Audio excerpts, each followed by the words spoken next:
අද අපි බලන්න යන්නේ ලෝක ඉතිහාසයේ හැමෝටම අමතක කළත් අමුතුම සහ භයානක කතාවක්. ඒ තමයි ජෝන්ස්ටවුන් සංහාරය.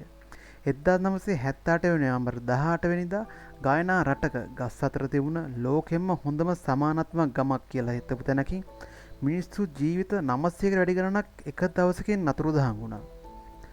ජෝන්ස්ටවුන් කියන ගම හදලා තිබ්බේ කිම් ජෝන්ස් කියන පූජකයෙක්. ඔහු පීපල්ස් ටෙම්පල් කියන ආගමික කණ්ඩායමක නායකයෙක්. මුලින් ඔහු කිව්වේ සමානත්වය, සාමය සහ ජාතිවාදයට විරුද්ධව යන්න කියලා. ඒ නිසා ලෝකයා විශ්වාස කළා ජෝන්ස් කියන එකා හරිම අයියෙක් කියලා. ඒත් කාලයක් එක්ක ඒ කණ්ඩායම වෙනස් වුණා. ඔහු තමන්ගේ අනුගාමිකයන්ගේ මනස පාලනය කරලා ඔවුන්ට කියන එකක් විශ්වාස කරන්න අනිවාර්ය කරා. ඉතින් නික්සත් ජනපදය ඔහු ගැන බිය වෙලා ගියා. ඔහු තමන්ගේ හැම අයත් එක්කම ගායනා රටකට ගියා. ඒ තැන තමයි ජෝන්ස්ටවුන් කියලා හැඳින්වෙන්නේ. ජෝන්ස්ටවුන් එකේ අය තමන්ගේම ගමක් හදාගත්තා. පාසල්, වගාගිම් සහ දේවස්ථානයක් තිබුණා. ඒත් ඇත්තරම ගම නිදහස් තැනක් නෙවෙයි. ඒක බන්ධනාගාරයක් වගේ. 1978 නොවැම්බර් 18 එක්සත් ජනපදයේ නියෝජිතයෙක් ජෝන්ස්ටවුන් වෙත ගියා.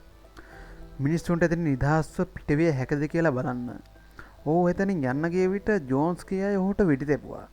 එහෙම උතෙන් පස්සේ ජෝන්ස් තීරණය කරා අපි දැන් ලෝකේ අතහැරලා යන්න ඕනේ කියලා.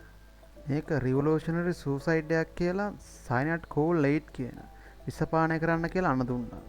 දරුවන්ට පවා විෂය දුන්නා. කාටවත් එතනින් බේරෙන්න බැරි වුණා. ඒ දවසේ ජෝන්ස්ටවුන් එකේ මේ ගිය අය 913ක්. ඒ අතර දරුවන් 300කට වැඩි අය.